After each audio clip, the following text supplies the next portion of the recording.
सदैव एक प्रयास रहता है कि हम लोग कुछ संस्कृत के लिए और संस्कृत के बहिर्जगत में भी जितने सारे विद्वान गण हैं, उन सबको एकत्रित करते हुए यहाँ पर हम लोग विशेष रूप से कुछ उपस्थापन करें। और इसी के चलते ही हम लोगों ने जो एक प्रयास प्रारंभ किया है, आज पहली श्रृंखला है। श्रृंखला में ही हम सर्वप्रथम मैं आप सभी को सादर वंदन, अभिनंदन और नमन करते हैं। और सर्वप्रथम मंगलाचरण पैराई को समाप्त करने के लिए और विधि पूर्वक यहाँ पर उपस्थापन करने हैं, तो हमारे ही पदस्थ गणों में एक विशेष पदस्थ गण है श्री पुष्पराज शर्मा महोदय जी।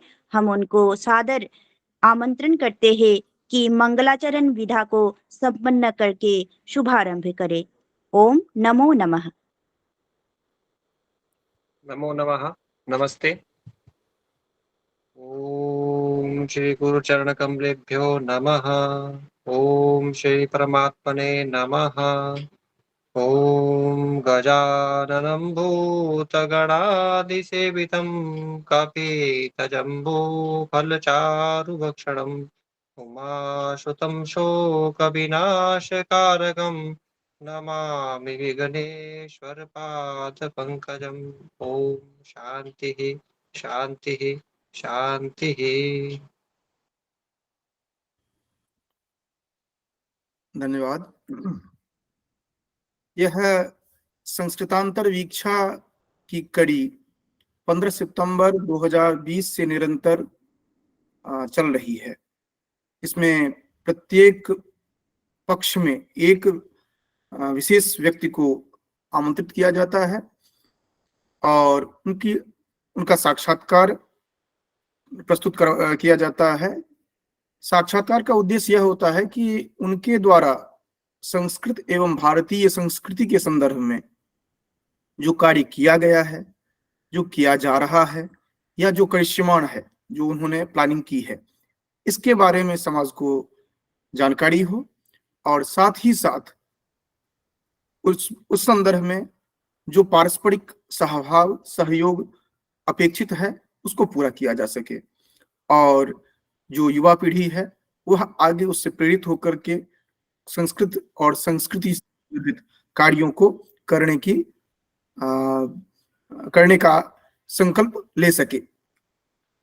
ये निरंतर कार्य, निरंतर इस तरह की संस्कृतांतर वीक्षा जो है निरंतर चलती रही, जिसमें कि वैदेशिक विद्वानों से लेकर के भारतीय विद्वान तक सभी समवेत रूप से यहाँ पर रहे और निरंतर यहाँ पर उनकी प्रस्तुति हो रही है। इसी क्रम में एक विशेष श्रृंखला आज से प्रारंभ की जा रही है, जिसमें कि जिसका उद्देश्य यह है कि संस्कृत जगत से संदर्भित जो रिसोर्सेज हैं वह ऑनलाइन रिसोर्सेज की आज भरमार हो गई है। एक समय था जब आप उपलब्ध नहीं होता था कोई सामग्री, लेकिन आज जब हम सर्च करना शुरू करें तो असंख्य आपको वेबसाइट्स मिलेंगे, असंख्य इस तरह की रिसोर्सेज पोर्टल मिलेंगे जिसके माध्यम से प्राप्त करते हैं।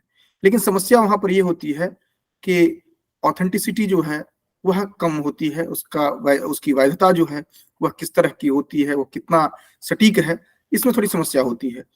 तो एक प्रकल्प प्रारंभ किया गया था सारस्वत निकेतन के द्वारा। वह 2007 में जब sanskritam.ning.com पर हमने एक अकाउंट बनाया था, तो उसके साथ ये हुआ था जो भी रिसोर्सेज है वो सिंगल विंडो में उपलब्ध हो। ये बहुत बड़ा महत्वाकांक्षी परियोजना रही शुरू से, तो ये चलता रहा, जो अब कुछ हद तक परिणत होता दिख रहा है आप लोगों के सहयोग से। उसमें यह रहा है कि संस्कृत के अलग अलग जो डिसिप्लिन है, प्रस्थान है, उनमें अलग अलग एक्सपर्ट्स जो हैं उनका सहयोग लिया जाए, इस दृष्टि से जो कि प्रारंभिक स्तर से लेकर के हायर लेवल तक, उच्च स्तर तक, शोध के स्तर तक जिन जिन की आवश्यकता होती है, जिन जिन ग्रंथों की आवश्यकता होती है, जिन जिन वेबसाइट्स उपादेय हैं, जो पत्रिकाएं हैं, इस तरह के जितने भी रिसोर्सेज होते हैं उनको क्लासिफाई करके हम जान सकें जो कि साहित्य से संदर्भित जो वेबसाइट्स हैं ये उपलब्ध हैं, ग्रंथ जो हैं प्राइमरी लेवल पर ये हमें पढ़ना चाहिए, उसके बाद ये ग्रंथ उपलब्ध हैं। इनमें से कुछ ग्रंथ ऑनलाइन उपलब्ध हैं, कुछ ऑनलाइन उपलब्ध नहीं है, इस तरह करके। तो आज इसी क्रम में प्रथम इस श्रृंखला के प्रथम जो मार्गदर्शक के रूप में हमारे ही मित्र श्रेष्ठ एक हैं, जिनसे निरंतर हम लोगों की चर्चा होती रहती है और सहयोगात्मक प्रवृत्ति। हम लोग एक परिवार रूप में ही रहे हैं शुरू से, आज से नहीं, 2012 से निरंतर बना हुआ है हमारा। तो आज डॉक्टर नरेश शर्मा जी हैं हमारे समक्ष। ये भिन्न भिन्न स्थलों पर जैसे हम भटकते रहे वैसे ये भी भटकते रहे, और भटकते भटकते बहुत कुछ अर्जन किया। जैसे कि बाणभट्ट का देखा जाता है, जो कि वह अटन काड़ी में सिद्धहस्त थे, उसी तरह का हम लोगों का भी रहा। लेकिन वर्तमान में ये कैथल विश्वविद्यालय में, वहाँ पर महर्षि वाल्मीकि विश्वविद्यालय कैथल में विभागाध्यक्ष के रूप में, संसद विभागाध्यक्ष के रूप में कार्य कर रहे हैं। तो पद तो अलग बात है, लेकिन उसके अतिरिक्त भी इनका निरंतर कार्य होता रहा है। आप ज्योतिष क्षेत्र के सिद्धहस्त हैं, और सिद्धहस्त केवल शास्त्रीय दृष्टि से नहीं, आप व्यावहारिक दृष्टि से भी उतने ही महत्वपूर्ण स्थान रखते हैं, क्योंकि आपने जो शोध कार्य किया है वह अपने आप में अनूठा है। विस्तृत जो चर्चाएं हैं, अभी हम लोग भिन्न भिन्न प्रश्नों के माध्यम से, हालांकि प्रश्न बहुत संक्षेप में रखा गया है, लेकिन उसका उत्तर व्यापक होगा, ताकि वह वेबसाइट जो हम saraswatiniketanam.org डेवलप हुआ है, उसमें इनका मार्गदर्शन ज्योतिष शाखा के संदर्भ में विशेष महत्वपूर्ण रहेगा, जो आपको वहां पर दिखेगा। बहुत बहुत धन्यवाद।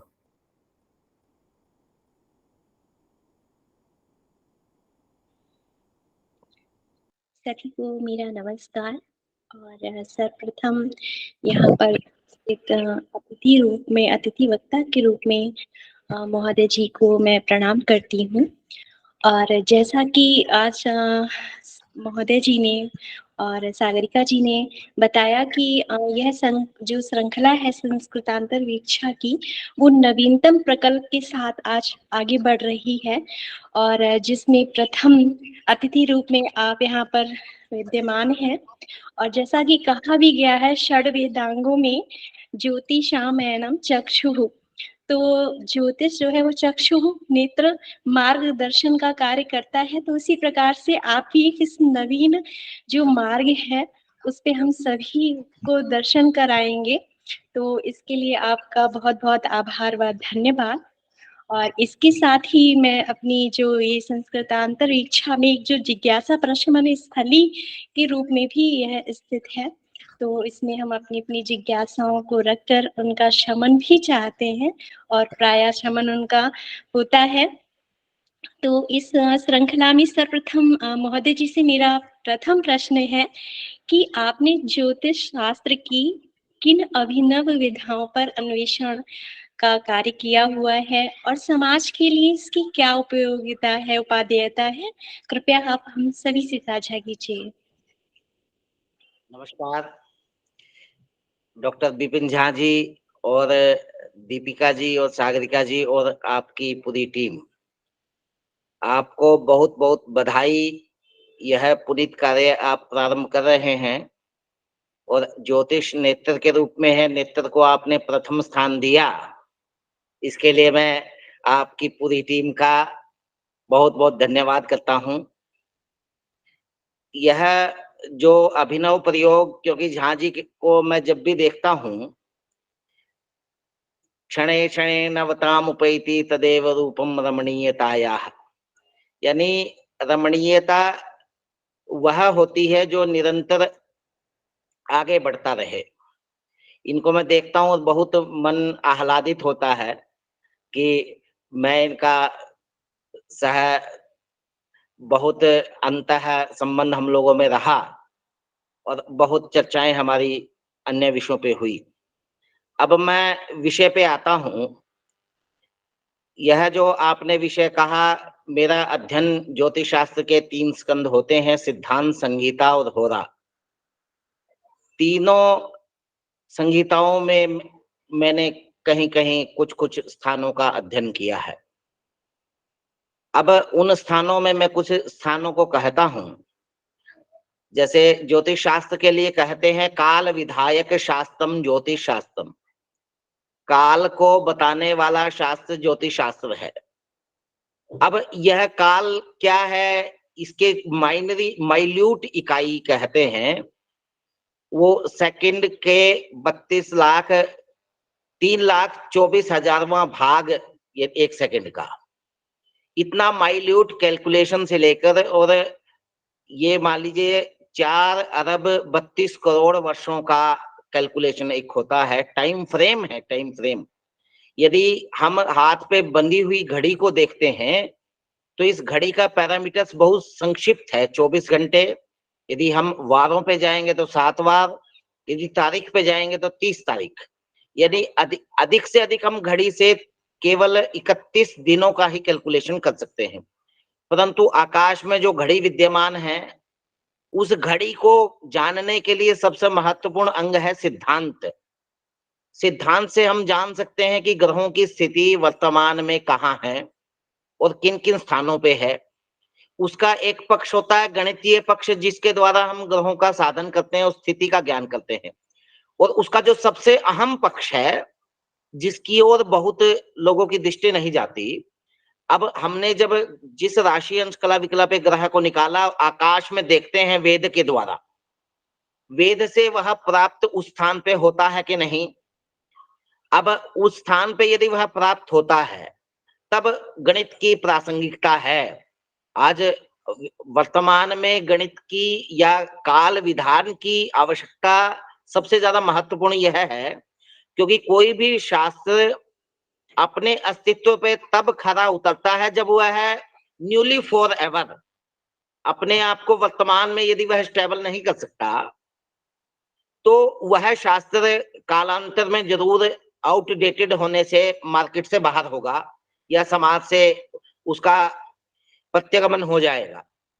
परंतु यहाँ पर जो सबसे महत्वपूर्ण काल का जो ज्ञान है, इसका अध्ययन मेरे द्वारा किया गया सिद्धांत की धारा के रूप में, और फलित में रोगों के विषय में मेरा शोध का विषय रहा मूक बधिरांध योगों पे, ज्योतिष में मूक बधिर और अंध के जन्मांगों पे। इसके अलावा अन्य रोगों पे भी मैंने काम करने का प्रयास किया। रोगों को हम बहुत करीब रूप से जान सकते हैं ज्योतिष शास्त्र के द्वारा, और मैं बहुत सारे हॉरोस्कोप्स का अध्ययन करने पर यानी मुझे बहुत सारे तथ्य मिले जिनके आधार पर बहुत सारी चीजों को हम जान सकते हैं। अब एक जो वर्तमान में मैं जिस विषय पे अभी वर्तमान में कार्य कर रहा हूं, वह संहिता के अंतर्गत आता है सामुद्रिक शास्त्र। सामुद्रिक शास्त्र में स्त्री पुरुष के सभी अंगों का, विशेषकर हाथ पांव और मस्तिष्क की रेखाओं का अध्ययन होता है। इसके द्वारा बहुत सारे चीजों को हम वैसे जान सकते हैं जैसे कोई नहीं, मतलब कि जैसे कोई नहीं का मतलब कि वह चीज, वह विषय जो व्यक्ति को स्वयं भी ना पता हो, उस विषय को हम इसके द्वारा अवश्य ही जान सकते हैं। अब उसी में एक अभी वर्तमान में हमने एक विधा को और ऐड किया है, उसका अध्ययन भी साथ में जोड़ा है, वह है नष्ट जातक। नष्ट जातक वह विधा है जो जिन लोगों का जन्म कुंडली नहीं है, वह चाहते हैं जन्म कुंडली का उनका निर्माण हो और उनका फल हो, और वह नष्ट जातक और सामुद्रिक दोनों के तालमेल से इतना अद्भुत निष्कर्ष आता है कि व्यक्ति की जन्म कुंडली पता चल जाती है। अब हालांकि इसकी प्रेरणा मुझे कैप्टन लेखराज शर्मा जी, जो हिमाचल प्रदेश के जोगिंदरनगर में रहते हैं, उनसे मिली, और उन्होंने यानी उनका कृपा पात्र मैं रहा, और मैंने विश्वविद्यालय में, हमारे विश्वविद्यालय में ये पहला पाठ्यक्रम है जो नष्ट जातक और सामुद्रिक के कॉम्बिनेशन के साथ हमने प्रायोगिक रूप से विश्वविद्यालय में लगाया भी है। फिर स्वर शास्त्र पे, स्वरों के आधार पर हम कैसे चीजों को जान सकते हैं। अब स्वर जब नासिका से निकलता है, उसके वेग से हम अंदाजा लगाते हैं दूरी से हाथ के कि कितना प्रेशर नाक से निकल रहा है और पांचों तत्वों में कौन सा तत्व सक्रिय है और किस तत्व का सक्रिय होने पर कौन सा कार्य हमें करना चाहिए या नहीं करना चाहिए। व्यवहारिक दृष्टि से बहुत सारी चीजें बहुत महत्वपूर्ण होती है, क्योंकि प्राय मुख्य रूप से नासिका से सूर्य और चंद्र स्वर या इडा पिंगला के रूप में हम लोग इसको जानते, परंतु इसका भी व्यवहारिक पक्ष एक बहुत महत्वपूर्ण है। ये कुछ विषयों का और इसके अलावा वैदिक गणित इत्यादि, क्योंकि मैं अपने आप को ये सौभाग्यशाली मानता हूं कि मेरे जो गुरुजन हैं उन वो यानी इतने ज्योतिष शास्त्र की हर विधा के मर्मज्ञ रहे, तो उनके सानिध्य में बैठकर सुनने का जो मुझे अवसर मिला वही मेरा मतलब ज्ञान राशि है, जो समाज के लिए यदा कदा मैं प्रयास करता हूं कि समाज के लिए वह उपयोगी हो सके। जी जी दीपिका जी, कोई बहुत बहुत धन्यवाद महोदय जी। और आप ज्योतिष शास्त्र की इतनी नवीनतम विधाओं पर काम कर रहे हैं, जहाँ प्राय सामान्य जो व्यवहार में हम लोग प्राय केवल हस्त मिलन जो रेखाएं रहती हैं अपनी जन्म कुंडली इत्यादि तक ही सीमित समझते हैं, उससे भी आगे रोग निवारण में।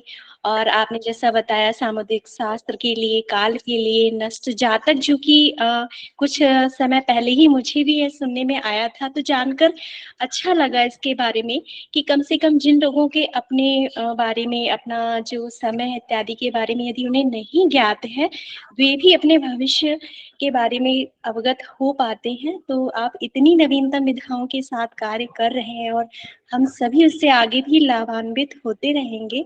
और जिज्ञासाएं तो बहुत सारी हैं आपकी इन्हीं बातों में, पर फिर भी मैं क्रमशः द्वितीय जो हमारा प्रश्न है उसको रखना चाहूंगी, जो कि मेरा आजीविका के संदर्भ में है, जो कि आज की मूल समस्या है सभी लोगों के साथ।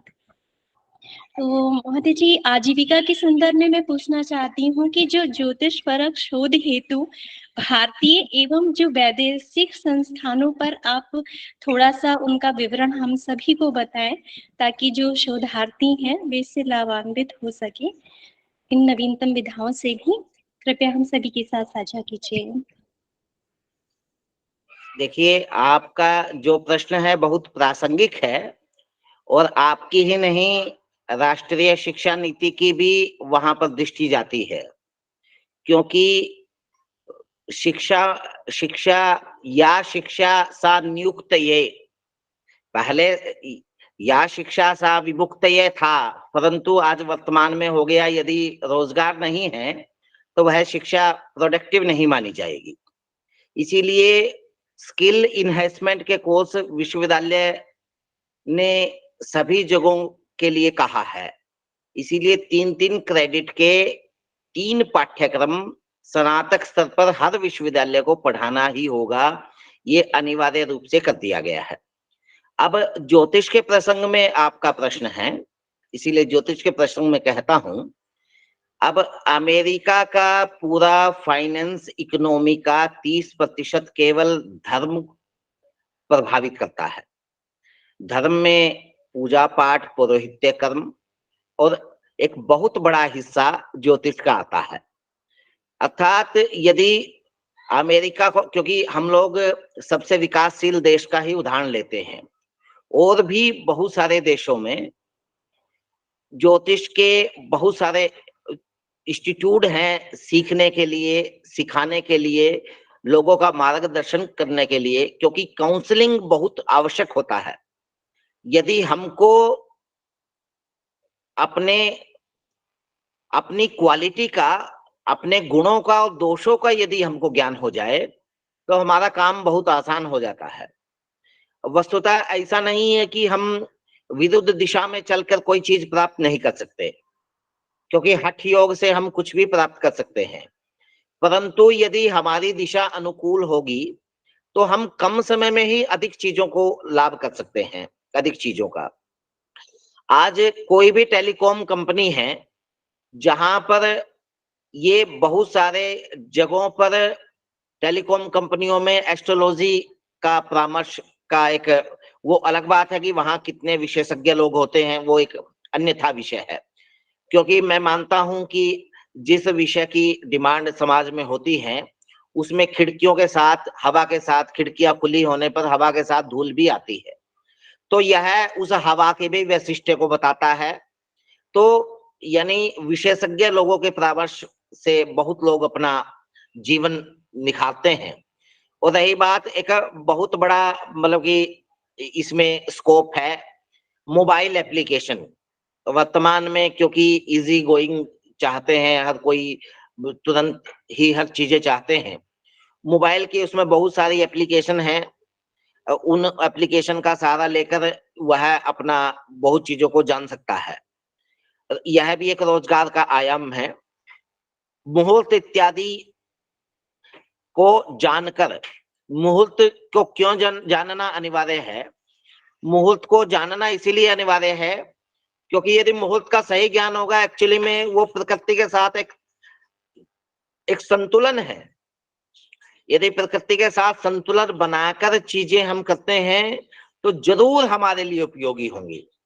जैसे सूर्य, शुक्र और गुरु का अस्त होना, क्योंकि स्त्री पुरुष के शुक्राणु और अंडाणु से जब सृष्टि आगे बढ़ती है, यदि वहां पर यदि स्त्री पुरुष का संबंध होता है तो जरूर कुछ विकृति हो सकती है। यहाँ पर एक रोजगार का बहुत बड़ा स्कोप है, रिसर्च का एक बहुत बड़ा आयाम खुलता है यदि आप उस दृष्टि से ध्यान देते हैं। और स्वर शास्त्र का मैंने जिक्र किया था।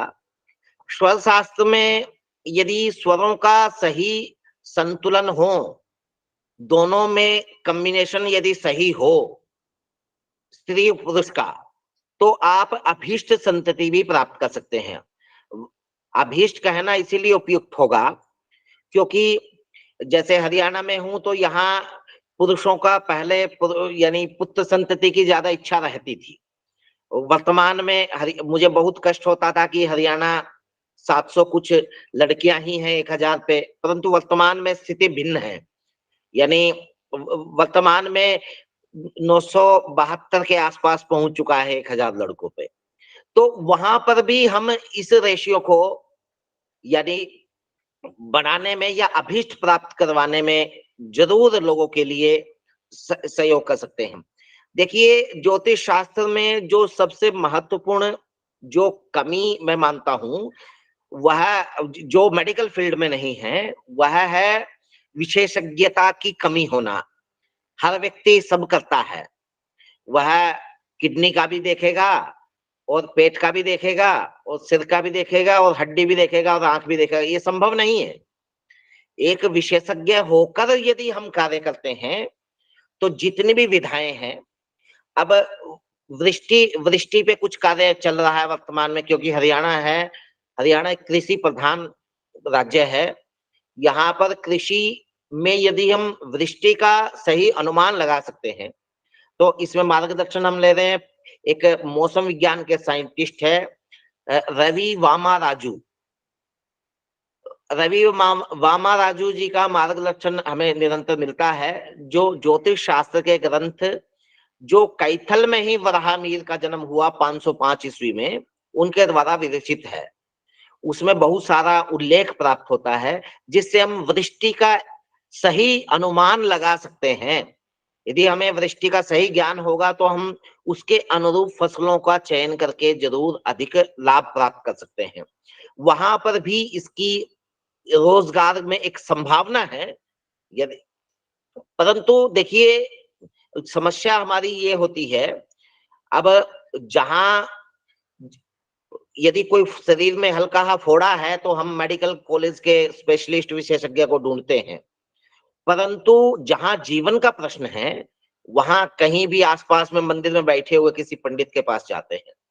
देखिए, मैं उसकी योग्यता पे संदेह नहीं कर रहा और मुझे हक भी नहीं किसी की योग्यता पे संदेह करने का, परंतु जहां जीवन का प्रश्न है वहां एक्सपर्ट्स ओपिनियन आवश्यक है और इसमें एक्सपर्ट्स अधिक से अधिक बनने चाहिए और बन भी रहे हैं। ऐसा नहीं है, एक्सपर्ट्स के पास लोग जाते हैं और ये जो मार्केट में धूल है यही हवा के महत्व को बताती है। ऐसा नहीं है कि जब बहुत लोग यानी कुछ भी कह रहे हैं तो सही कहने वालों की डिमांड नहीं है। सही कहने वालों को लोगों को पता भी है और वहां तक पहुंचते भी हैं। तो जरूर, चाहे हस्तरेखा में रोजगार, नष्ट जातक में रोजगार, या ये दृष्टि इत्यादि का सही अनुमान लगाकर रोजगार, और कुंडली निर्माण इत्यादि करने में रोजगार, या कुंडली के फलादेश इत्यादि में रोजगार, मुहूर्त इत्यादि में रोजगार, तो तमाम तरीके से रोजगार के बहुत सारे आयाम हैं। इसके अलावा एक शिक्षण संस्थाओं में आप शिक्षक के रूप में, चाहे यूजी पीजी लेवल पर भी आप उसको, अध्यापन में भी आप उसको ले सकते हैं। और बहुत, मैं लखनऊ में रहा हूँ, विपिन जी अब पहुंचे हैं, और इत्तेफाक कहिए या संयोग कहिए उसको, क्योंकि कुछ भी नाम दीजिए, मैं लखनऊ से आया हूँ, ये लखनऊ पहुंचे। तो लखनऊ में बहुत आईएएस यानी इसका अध्ययन करते थे, बहुत डॉक्टरों ने इसका अध्ययन किया ज्योतिष में, क्योंकि वहां संध्याकालीन कक्षाएं चलती थी। तो अब वो स्वांत सुखाए, बहुत डॉक्टर ऐसे हैं जो अपने चिकित्सा में कुंडली लेते हैं और फिर उनका चिकित्सा में बहुत सहायता उनको मिली, उन्होंने स्वयं बताया। और अमेरिका में और फ्रांस में सबसे ज्यादा केवल अंगूठे को देखते हैं, और अंगूठे को देखकर एक नस को निकालते हैं। अंगूठे का फिंगरप्रिंट्स देखेंगे, यदि उन्हें लगता है कि वह उस तरह की कंडीशन है, पैरालाइज को प्रेडिक्ट करते हैं वो, या ब्रेन हेमरेज को प्रेडिक्ट करते हैं, उस नस को निकाल देंगे तो फिर पैरालाइज नहीं हुआ। तो वहां पर भी एक रोजगार का एक बहुत बड़ा आयाम है। और कैप्टन लेखराज शर्मा जी तो यानी अद्भुत चमत्कारिक व्यक्ति हैं, उनके यूट्यूब इत्यादि पे बहुत वीडियो आपको मिल जाएंगे। मात्र 1 मिनट से कम समय में ही वह व्यक्ति का हाथ देखकर डेट ऑफ बर्थ टाइम निकाल देते हैं। औरों का ही नहीं, मेरा भी उन्होंने बताया है। मैं आश्चर्यचकित वैसे ही हूं जैसे आप सुन के होंगे, मैं अनुभूत करके हूं। देखिए, रोजगार के बहुत आयाम मैं कह दूंगा, बहुत बहुत ऐसे होंगे जो बच जाएंगे। यह एक मतलब संक्षेप में कहा जा सकता है, परंतु संक्षेप में कहना संभव नहीं है, क्योंकि न जाने कितने ऐसे स्थान हैं। जैसे वास्तु भवन निर्माण में इसकी क्या उपयोगिता है, केवल यानी भवन ऐसा होना चाहिए कि हर दृष्टि से सहूलियत हो। अब आप केवल बेड के नीचे चारपाई होती थी, अब बेड होते हैं। बेड में तमाम तरीके का सामान भी हमारा भरा होना चाहिए। अब जबकि जहां हम शयन कर रहे हैं उसके नीचे तो केवल तांबे के लोटे पे जल रखा जाता था सिराने पे, ताकि हमारा मस्तिष्क उस तरह के सकारात्मक ऊर्जाओं को ले सके। और एक विषय और मैं स्पष्ट करता हूं, जिसपे मेरा अभी अध्ययन प्रारंभ है, रिग्रेशन। रिग्रेशन को प्रतिगमन सिद्धांत कहते हैं। रिग्रेशन का मतलब होता है आपको रिग्रेट करके जब आप पैदा हुए तब तक ले जाना, तब तक की, फिर उसके बाद आपके पूर्व जन्म की यात्रा, उसके पूर्व जन्म की, तब तक की यात्रा, जब तक आप समस्या को जान नहीं जाता। यदि आपका सब्जेक्ट है कि नौकरी क्यों नहीं मिल रही, क्योंकि कर्म तो बीज है। जब बीज कर्म है तो फल भी बीज के अनुरूप ही होगा। यदि हमने कर्म में पूर्व जन्म या उससे पूर्व जन्म में कुछ ऐसा कर्म किया है, इस पे बहुत सारा स्कोप है। और दिल्ली में बहुत सारे लोग काम कर रहे हैं इस पे। लगभग 50 से अधिक इंस्टीट्यूट हैं दिल्ली में जो रिग्रेशन पे ही काम कर रहे हैं। और रिग्रेशन के सबसे बड़े खिलाड़ी पंडित थे महाभारत में भीष्म पितामह। भीष्म पितामह को ये सिद्ध हस्ता थी कि वह अपने गत 100 जन्मों में जा सकते थे। जब श्री कृष्ण से उन्होंने पूछा कि मुझे क्यों ऐसा मतलब कि दंड मिला है, मैंने तो 100 जन्मों तक ऐसा कोई कर्म नहीं किया कि मुझे इस तरह का पीड़ा होनी चाहिए। परंतु वासुदेव ने फिर उनका रिग्रेशन करवाया था, श्री कृष्ण ने। और उन्होंने जब रिग्रेशन करवाया तो 101वें जन्म में उन्होंने देखा पक्षी विशेष उनके रथ खड़ा था, उस पे पहिए पे आया, और जब रथ चला तो पक्षी कुछ फड़फड़ाने लगा, तो उन्होंने अपने बाण से उस पक्षी को निकाला, और बाण की नोक लगने से पक्षी कुछ चोटिल हुआ और एक कांटों के आसन पे जा गिरा। अब सोचिए 101वें जन्म पर जाकर उसको फल मिला।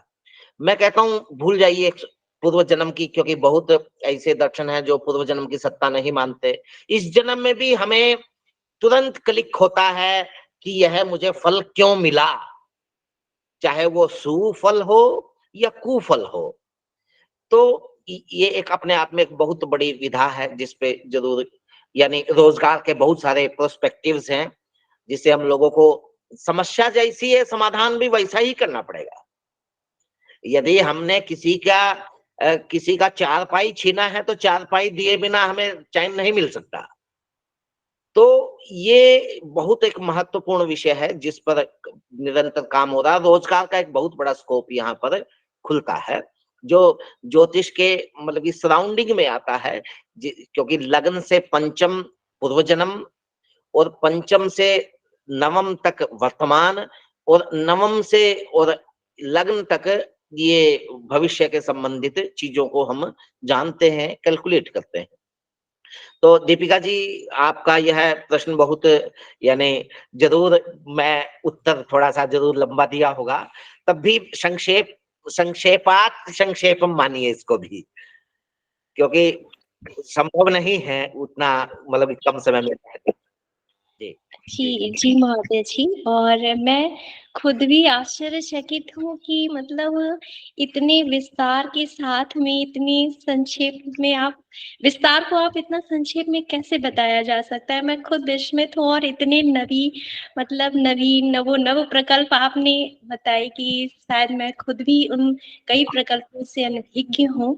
और यहाँ हमारे साथ कई श्रोतागण जुड़े हुए हैं, कई अन्वेषक जुड़े हुए हैं, उनके लिए कितना लाभकारी होगा। और ये सुनकर ही मैं बहुत ज़्यादा आह्लादित हूँ कि यहाँ पर आप उपस्थित हुए, और हम सभी के हमारे केवल जिज्ञासा का प्रशमन ही नहीं हुआ है, बल्कि इस जिज्ञासा के प्रशमन के साथ-साथ न जाने कितनी जिज्ञासाएँ और खड़ी हो गई हैं।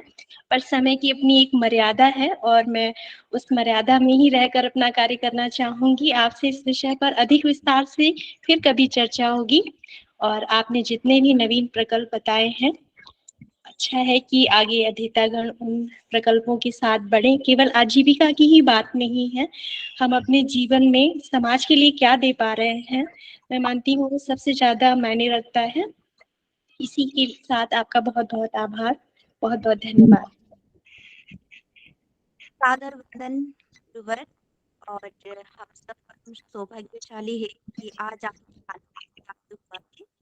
और मैं तो जो आदरणीय का जी का जो प्रश्न है, उस प्रश्न के समाधान हेतु आपने जिस तरह से उपस्थित पढ़ रखा है, उसको सुनते ही मैं अत्यंत भाव विभोर होती हूँ। और सत्य वचन इस तरह से यही बात मैं बोलना चाहूंगी कि जिस तरह से आकाश में ग्रह नक्षत्र का एक चित्र देखा जाता है, जिस तरह से इस संसार में, इस पुण्य भूमि पर आपका भी एक विचित्रता, वैचित्रता और परम विद्वत्ता यहाँ पर देखने को मिलता है। और हम सब अत्यंत आह्लादित है। और इसी के साथ में प्रश्न श्रृंखला को आगे बढ़ाते हुए अपना भी एक प्रश्न यहाँ पर रखना चाहूंगी। तो गुरुजी, सर्वप्रथम मैं ये पूछना चाहती हूँ कि हम सब जानते हैं कि ज्योतिष के बहुत सारे ग्रंथ उपलब्ध है, या फिर मान लीजिए शास्त्र कह लीजिए, वो भी उपलब्ध है। यदि कोई ज्योतिष शास्त्र अध्ययन करना चाहे तो प्राथमिक स्तर पर किन ग्रंथ को आधार स्वरूप अध्ययन करना है, इस बात पर कृपया साझा कीजिए, ताकि आगे चलकर जो हम जितने सारे अनभिज्ञ है ज्योतिष क्षेत्र में, हम सबको मार्गदर्शन प्राप्त हो। प्रणाम।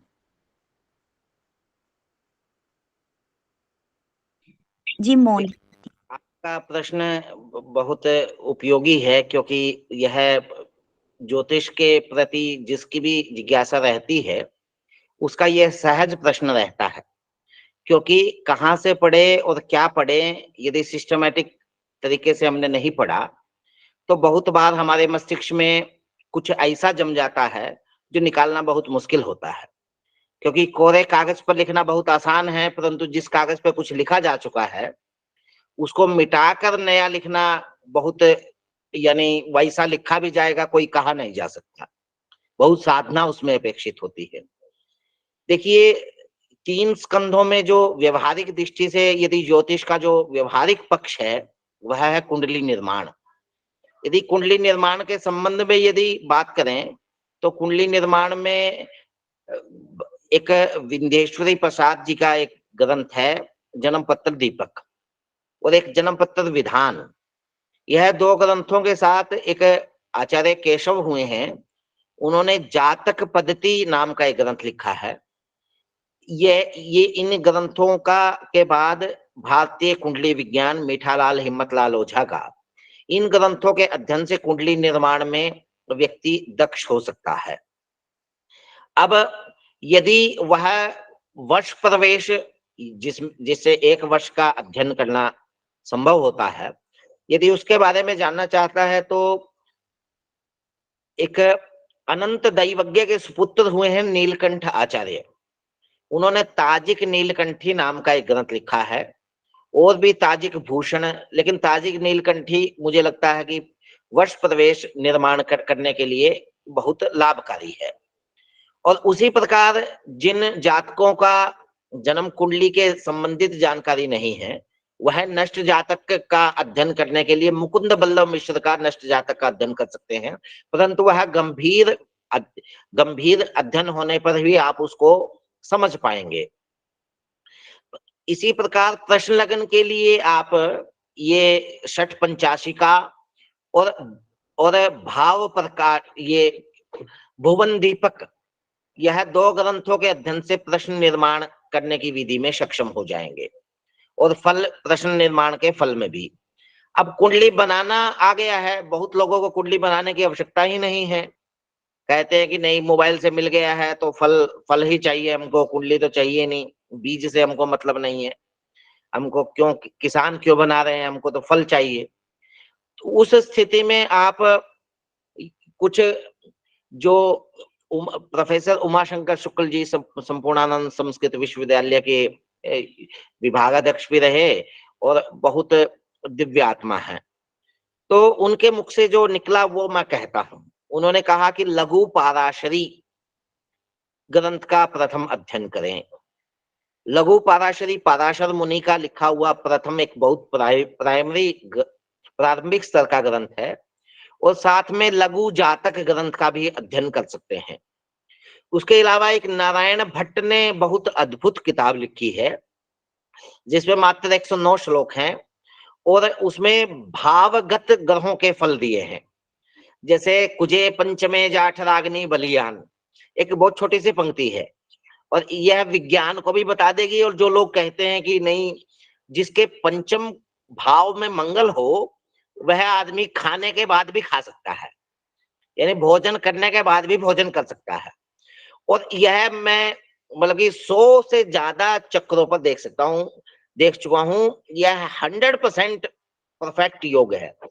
अब बताइए इससे बड़ा क्या मेडिकल साइंस भी हमको मिलेगा। तो नारायण भट्ट का मात्र वह ग्रंथ एक छोटा सा 109 श्लोकों का, और वह उसी पे एक बहुत अच्छी कमेंट्री भी ब्रिज बिहारी जी की प्राप्त होती है। उन्होंने कई ग्रंथों के 12 भावों के फल ले लिए, परंतु उसको भी आप ले सकते हैं, वो चमत्कार चिंतामणि के साथ ही वृहद रूप में मिलती है। वस्तुतः यह 30 रुपए मात्र की किताब है, नारायण भट्ट का यह पुस्तक चौखंबा से प्रकाशित है। इसके अलावा भाव प्रकाश जीवनाथ झा का, यह ग्रंथों का अध्ययन करने से आप एक ज्योतिष के प्रारंभिक स्तर से कुछ आगे बढ़कर आपका अध्ययन हो सकता है, जिससे आप अपना व्यवहारिक दृष्टि से, कुछ लोगों का व्यवहारिक दृष्टि से जरूर फायदा कर सकते हैं। गूढ़ ज्ञान के लिए आपको पाराशर मुनि का वृहत पाराशर, कल्याण वर्मा का सारावली, वैद्यनाथ झा का जातक पारिजात, डुंडीराज का जातकाभरण का अध्ययन करना चाहिए, तभी आपको और पाठव होगा या रिसर्च की दृष्टि से उपयोगी होगा। बहुत बहुत धन्यवाद। वस्तुतः तो क्या बताए, अनन्तपारं किल शब्दशास्त्रं स्वल्पं तथायुर्बहवश्च विघ्नाः यत्सारभूतं तदुपासनीयं हंसैर्यथा क्षीरमिवं भूमध्यात्। इसी तरह से होता है। तो सारभूत के रूप में हम लोग अगर जानना चाहते हैं, ज्योतिष में डुबकी लगाना चाहते हैं, तो फिर इन ग्रंथों को हम अपना जो एक यष्टि के रूप में, जैसे कि अंधों की यष्टि के रूप में जिस तरह से एक सहारा होता है, उसी तरह से हम लोग सहारा मानकर ही इन ग्रंथों का अध्ययन कर सकते हैं। तो फिर अवश्य ही हम लोग के कुछ जितना भी हो सके, एक बूंद भी हो तो भी हम लोग कुछ वहां पर प्रवेश के लिए हम लोग प्रयास कर सकते हैं, साहस भी कर सकते हैं। बहुत बहुत धन्यवाद गुरुजी।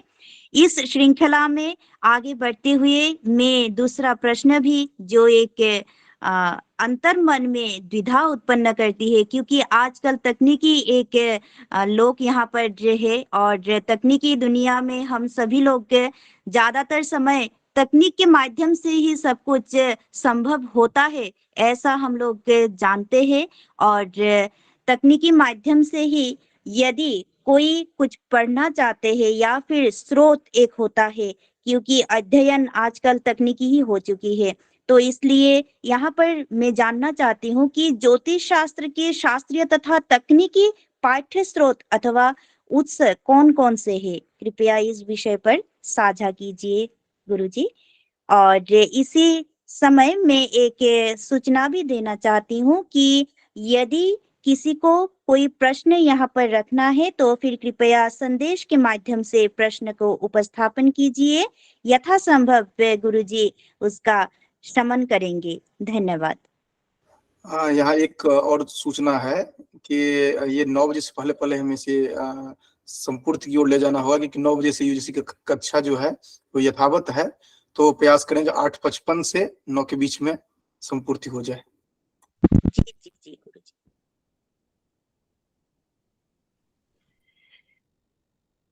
देखिए, इसके अध्ययन का पहले तो इसका आवाज आ रही है जी? जी अब आ रही है। अच्छा, इसका अध्ययन भारत में 18 संस्कृत विश्वविद्यालय हैं, जिसमें 3 सेंट्रल हैं और बाकी स्टेट लेवल के या डीम्ड यूनिवर्सिटी हैं, उनमें इसका अध्ययन होता है। उसके अलावा 27 से 32 विश्वविद्यालय ऐसे हैं जहां ज्योतिर्विज्ञान के रूप में इसका अध्ययन है। और इसके अध्ययन के बहुत सारे पैरामीटर्स ऑनलाइन भी उपलब्ध हैं। अनेकों ऐसे विद्वान हैं, जैसे मेरे गुरुजी हैं प्रोफेसर पीवीबी सुब्रमण्यम जी, पीडपति वेंकट भास्कर सुब्रमण्यम जी। ऑनलाइन उनके बहुत सारे व्याख्यान हैं। जैमिनी सूत्र पे उनका व्याख्यान, सूर्य सिद्धांत पे उनका व्याख्यान। और रही बात, गणेश त्रिपाठी जी हैं जो संहिता शास्त्र पे अच्छा कार्य कर रहे हैं। संहिता में बहुत सारे ऐसे विषय हैं जिन पे उन्होंने बहुत बढ़िया काम किया। और कोरोना ने, ये समझ लीजिए कि कोरोना ने का बहुत थैंक्सफुल है इस दृष्टि से कि इन्होंने तकनीकी क्षेत्र में जो क्रांति कोरोना ने ले आया, शायद हम नहीं ला पाते। और संस्कृत वाले तो संस्कृत के अध्येता शायद ना ले पाते। हम लोग संस्कृत के अध्येता लोग अधिकांश, झा जी को मैं नहीं गिनूंगा, अधिकांश लोग जरूर उपकृत हुए हैं वहां पे। अब मोबाइल में कुंडली इत्यादि में जैसे एस्ट्रोलॉजी, होरोस्कोप और एस्ट्रोसेज, इस तरह के कुछ स्कोप हैं जहां पर हम कुंडली के द्वारा जान सकते हैं। और शस्त्रे शास्त्रे च कौशलम परशुराम जी कहते हैं। अब हमको कुंडली बनानी आ गई, परंतु आकाश में ग्रह नहीं देखना आया। अब आकाश में ग्रह देखना नहीं आया तो कोई मतलब नहीं बना, ग्रह दिखेगा तब उसका महत्व अलग होता है। तो ग्रह को भी यदि हम देखना चाहते हैं तो एक स्काई मैप एक एप्लीकेशन है जिसके द्वारा हम आकाश का पूरा अध्ययन कर सकते हैं। आकाश तो धरती के नीचे भी है, क्योंकि धरती तो सेंटर में है, उसके चारों तरफ आकाश है। तो धरती के नीचे का ग्रह तो रात में दिखेगा नहीं। पहले कहावत होती थी, दिन में तारे दिखा दूंगा।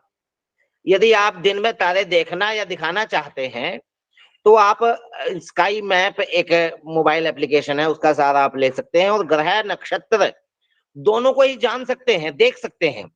और आपको उसको देखने के बाद जिस दिशा में आप मोबाइल को घुमाएंगे उसी दिशा में केवल आपको लोकेशन अपने स्थान का देना होगा। अब इसके अलावा एक हिंदू कैलेंडर के नाम से एक मोबाइल एप्लीकेशन है। हिंदू कैलेंडर में आप पंचांग आपको मिल जाएगा वर्तमान का, और पंचांग के संबंधित चाहे चौघड़िया मुहूर्त है या और दिन के 8 भाग करके या दिन के 15 भाग करके अभिजीत इत्यादि मुहूर्त हैं। दिन के सभी मुहूर्तों को आप आसानी से मोबाइल एप्लीकेशन के जरिए जान सकते हैं। हिंदू कैलेंडर एक बहुत प्रमाणिक कैलेंडर है, उसको मैं इसीलिए कह रहा हूं, और उसको जरूर आप प्रयोग करके देख सकते हैं और अपने स्थान का कैलेंडर आपका मिल जाएगा। वस्तुतः इस कैलेंडर 2007 में एक वेबसाइट लॉन्च की गई थी, विश्व पंचांग .info के नाम से थी। वह उसमें मैंने कुछ कंट्रीब्यूशन किया था। वह 5 साल तक चली, उसके बाद फिर मेरा स्थानांतरण हिमाचल में होने से वह टेक्निकल एक्सपर्ट से हमारा उस तरह का संवाद नहीं हुआ। तो उसमें यह जो आप हिंदू कैलेंडर देख रहे हैं, यही 9 सिटी का पहले लॉन्च किया गया था, फिर पूरे विश्व का लॉन्च किया गया अपने स्थान का। वह तेलुगु में भी होता था उस समय, यहाँ पर भी कुछ विकल्प होगा। तेलुगु, इंग्लिश और हिंदी 3 भाषाओं में पहले किया गया था। इसके अलावा कुछ सॉफ्टवेयर हैं, लियो एक फ्यूचर पॉइंट का एक सॉफ्टवेयर आता है, लियो। पाराशर लाइट का एक सॉफ्टवेयर है। सबसे पहले दुर्लभ जैन एक होता था, कुंडली लाइट और कुंडली प्रो के नाम से सॉफ्टवेयर आता था, दुर्लभ जैन नाम लिखते थे। उन्होंने सॉफ्टवेयर की क्रांति प्रारंभ की, परंतु वर्तमान में जो बहुत व्यवहारिक दृष्टि से भी उपयोगी लगता है वह है पाराशर लाइट का 9.1। हालांकि इनके अपडेट निरंतर चलते हैं।